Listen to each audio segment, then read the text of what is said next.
We're here in the beautiful hills just outside Pamplona, where we've been flogging the new 2014 Jaguar F-Type for the past day and a half. From the base V6 to the V6S to the V8S, each car has its own unique set of strengths and weaknesses. But with very few reservations, we're ready to pronounce the new 2014 F-Type a distinct success for Jaguar and its return to the sports car market. The exterior of the 2014 Jaguar F-Type is simply stunning. Now, that's not very descriptive, but the aesthetic as a whole definitely works.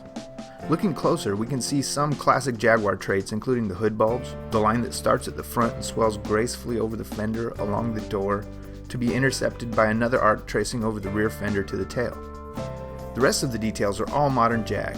The vented, aggressive nose is offset by the simple, clean rear. Large wheels ranging from 18 to 20 inches, depending on the trim and options, accentuate the F-Type's flowing curves while giving the car a firm, planted stance.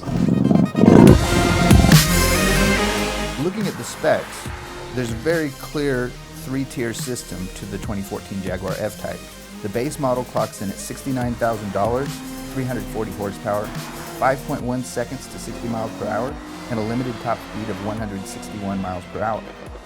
The V6S moves up to $81,000, 380 horsepower, takes 4.8 seconds to get to 60 miles per hour, and achieves a top speed of 171 miles per hour. While the top of the line V8S starts at $92,000, manages 495 horsepower from its 5-liter supercharged V8, gets to 60 miles per hour in 4.2 seconds, and hits a top speed of 186 miles per hour. The base F-Type weighs 3,521 pounds. The V6S F-Type weighs 3,558 pounds, gaining 37 pounds in its upgrade from the base model. Right now, behind the wheel of the V8S F-Type, you realize that this is almost more of a compact GT than a true sports car, which is really more the feeling you get in the V6S of a legitimate sports car. Really, the F-Type kind of spans a range of cars, and as it does in price, as it does in size, the F-Type is actually 6% larger by footprint than the 911. On price, it starts out right around the Boxster and goes up into 911 territory for the V8S. It's targeting both cars in a way, and that's reflected in all of those things, I think.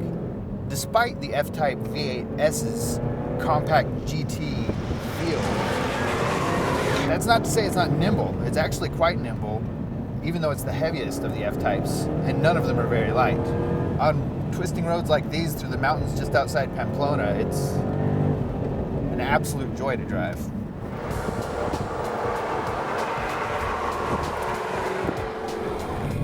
We only got 5 laps on track with the new F-Type, as did anybody else. So we didn't really get a chance to test its outer limits at the circuit at Navarra.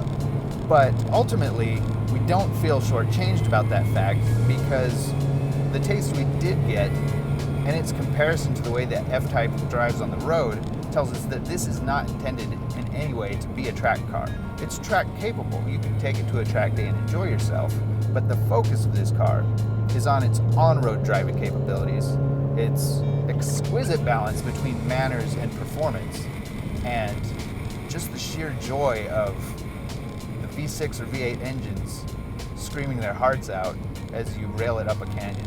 It's really an enjoyable drive, especially when you take out the consideration of lap times. After spending nearly a day and a half in the cockpit of 3 different F-Types, we have to say it's not the roomiest of places, especially if you're, an average American, over 6 feet tall, anything close to 200 pounds. There's not a lot of extra room in here, especially for legs and knees. The headroom is decent, if not spacious. Shoulder room is good. The adjustable bolsters on the sport seats are actually really nice, but the footbox, the area around the knees, it feels a bit confining.